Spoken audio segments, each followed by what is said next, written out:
تو میں سب سے پہلے گزارش کروں گا سید محمد قمر علی زیدی صاحب جو کہ سابق پرنسپل ہیں اورینٹل کالج جامعہ پنجاب کے، ان کی آمد پہ ہم شکر گزار بھی ہیں، اور ان سے ہم اس موضوع کے اوپر ان کے خیالات جو ہیں ان سے مستفیض ہونا چاہیں گے۔ جناب سید محمد قمر علی زیدی صاحب۔ الحمد للہ رب العالمین والصلاة والسلام علی اشرف الانبیاء و امام المرسلین وعلی آلہ الطیبین الطاہرین واصحابہ المکرمین المعظمین وعلی عباد اللہ الصالحین۔ حضرات گرامی، آج ہم جس موضوع پر باہم گفتگو اور تبادل خیال کے لیے جمع ہوئے ہیں، اس کی تفصیل اور مختلف پہلو آپ نے سماعت فرما لیے۔ انسانی برادری میں مذاہب کا وجود بہرحال انسانی اصلاح کے لیے ہے، اور انسانی وجود میں قبولیت کا جو مثبت پہلو ہوا کرتا ہے، مذاہب کی تعلیمات چاہے وہ آسمانی مذاہب ہیں یا زمینی اصلاح کے مختلف پیغامات ہیں، ان سب میں انسانیت اور انسان کے باطن کے فروغ اور اس کے ظاہری اخلاق کے لیے بہت سے طے شدہ ضابطے ہیں۔ اسلام ان میں ایک ممتاز، اہم اور وسیع اور ہمہ پہلو وہ آسمانی پیغام ہے کہ جو تمام مخلوقات کے خالق اور مالک اللہ وحدہ لا شریک نے حضور محمد الرسول اللہ صلی اللہ علیہ وآلہ وسلم دائماً ابدا کے ذریعے سے انسانوں کی طرف بھیجا۔ بین الاقوامیت کے ماحول میں اسلام کے بارے میں جو ایک تعارف ہے وہ مختلف ہے۔ اسلام کی تعلیمات اور اسلام کی تعلیم کو عملی طور پہ معاشرے میں راسخ اور غالب کرنے والے لوگوں کا کردار اور مختلف ہے۔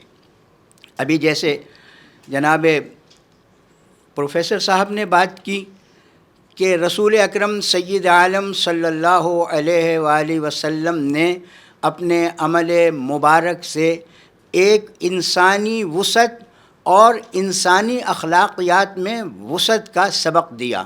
ہم بہت فخر سے یہ بات بیان کرتے ہیں، لیکن جب ہم یہ کہتے ہیں کہ رسول اکرم صلی اللہ علیہ وسلم کا مبارک کردار بطور انسان عام انسانوں کے ساتھ بلا تفریق مذہب و ملت کیا تھا، مثلا رسول اکرم صلی اللہ علیہ وسلم کا وہ مکی دور کہ جب ہر طرف سے مخالفت، ہر طرف سے رکاوٹ اور بہت سارے اس طرح کے ناخوشگوار حالات تھے کہ انبیاء کرام علیہم السلام کی سیرت پڑھنے کے بعد یہ بات بہت واضح ہوتی ہے کہ ناخوشگوار ماحول کا جو سلسلہ رسول اکرم صلی اللہ علیہ وسلم کے سامنے تھا وہ تاریخ انبیاء میں شدید ترین ہے۔ رسول اکرم صلی اللہ علیہ وسلم اس مخالفت اور ناخوشگوار حالات کے باوجود دین کی حقیقت، وحی کی روشنی تقسیم کرتے ہوئے عملی طور پہ مخالفین، ساتھ نہ دینے والے، موافقت نہ کرنے والوں کے ساتھ جو سلوک کرتے ہیں، ایک کالا غلام ہے، غلام بھی وہ مشرکین مکہ میں سے کسی کا ہے، وہ کالا غلام کراہ رہا تھا درد سے، اور بخار میں اس کا جسم سخت گرمی سے پھونک رہا تھا۔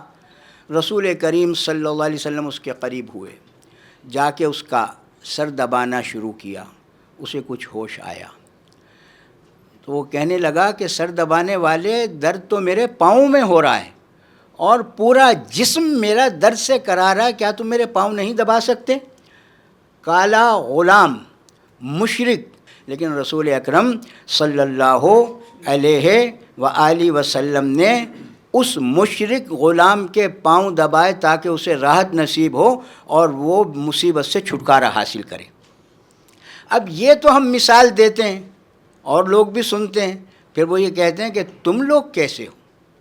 تو یہ بات یاد رکھ لیجئے، کچھ باتیں ہمارے لیے ہیں، ہم چاہے کوٹھڑی میں بیٹھ کے بات کر لیں، بہت زیادہ گہرے تخلیے میں بیٹھ کے بات کر لیں، لیکن اب تو یہ کائنات ہتھیلی پہ رائے کے دانے کی طرح ہے۔ در حقیقت اس بات کو اپنے کردار میں اتارنا اور اس کو بطور تبلیغ بیان کرنا، اس میں ذرا ایک فاصلہ ہے۔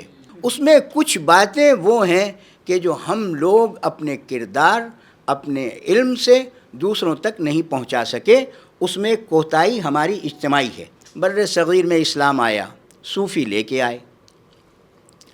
اب یہ دیکھیے کہ صوفیاء کی جو تاریخ ہے اس کو معاشرتی تاریخ کے طور پہ پڑھا جانا چاہیے، لیکن عملی طور پر ہم بین الاقوامیت کے اس ماحول میں ہیں کہ جہاں پر تعصب، جبر، تشدد، مذہبی انتشار اور بہت ساری ایسی چیزیں ہیں کہ جس میں ہمارا دین اور ہمارا خطہ مخالفت کے ماحول میں گھرا ہوا ہے۔ اب سوال یہ ہے کہ ہم کیا کریں؟ کیا یہ باتیں کرتے رہیں؟ دراصل حل یہ ہے کہ جب اسلام امتی لوگ مختلف علاقوں میں تبلیغ کے ذریعے سے تعلیمات کو روشناس کرانے کے لیے لے کر پہنچے تو ان کا رویہ کیا تھا؟ بر صغیر کا مسئلہ فی الحال، باقی جو مناطق ہیں ان کی بات اور ہے۔ بر صغیر میں جب مسلمان آئے تو ان کا رویہ بھی معاشرتی یہ تھا۔ اصل دین جو ہے وہ محض ایک خیالات کا نام نہیں، کوئی بھی مذہب انسانی معاشرت، انسانی زندگی میں جب تک باہمی رویوں میں اس کے دین اور دین کی تعلیمات کی جھلک نظر نہ آئے تو آپ نہیں کہہ سکتے کہ یہ فلاں مذہب کا ماننے والا ہے یا فلاں دین کا ماننے والا ہے۔ لیکن بر صغیر میں جب اسلام آیا تھا تو صوفیاء کرام نے جو رویہ معاشرتی پیش کیا وہ اصل میں خلق محمدی علی صاحبہ الصلاۃ والتسلیمات دائماً ابدا کا تھا۔ رسول کریم صلی اللہ علیہ وآلہ وسلم دائماً ابدا نے فرمایا کہ قریب ہے کہ انسان کو غربت کفر تک لے جائے، اور کفر وہ مایوسی ہے کہ جس میں عقیدے کا دخل بعد میں ہے، وہ بہرحال انسان کے ذہن اور قلب پہ طاری ہو کے رہتی ہے۔ خواجہ نظام الدین اولیاء رحمۃ اللہ علیہ کے یہاں کہا جاتا ہے کہ 8 اونٹوں پر روزانہ پیازوں کے چھلکے پھینکے جاتے تھے، اتنا کھانا پکتا تھا۔ ایک شخص حاضر ہوا، آپ نے فرمایا بہت دن بعد آئے ہو؟ کہا حضور میرا بھائی بیمار تھا، میں اس لیے نہیں آ سکا۔ فرمایا ہاں وہ تمہارے ساتھ ایک اور بھی آیا کرتا تھا۔ تو عرض کیا کہ حضور وہ میرا ہندو بھائی تھا، وہی اصل میں بیمار ہو گیا تھا، میں اس کی تیمارداری میں مشغول تھا۔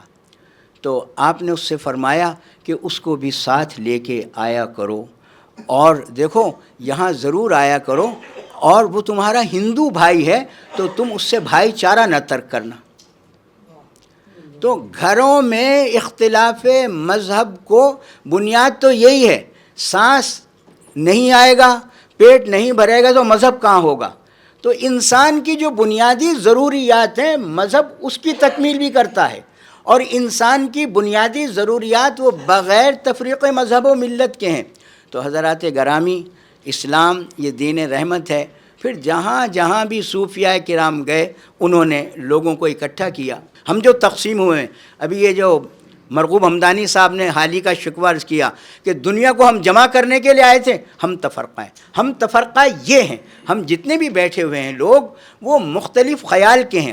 مذہب کے بارے میں جو ایک رویہ اور خیال و افکار تھے وحدانیت کے، وہ ختم ہو چکے ہیں، وقت ختم ہو گیا۔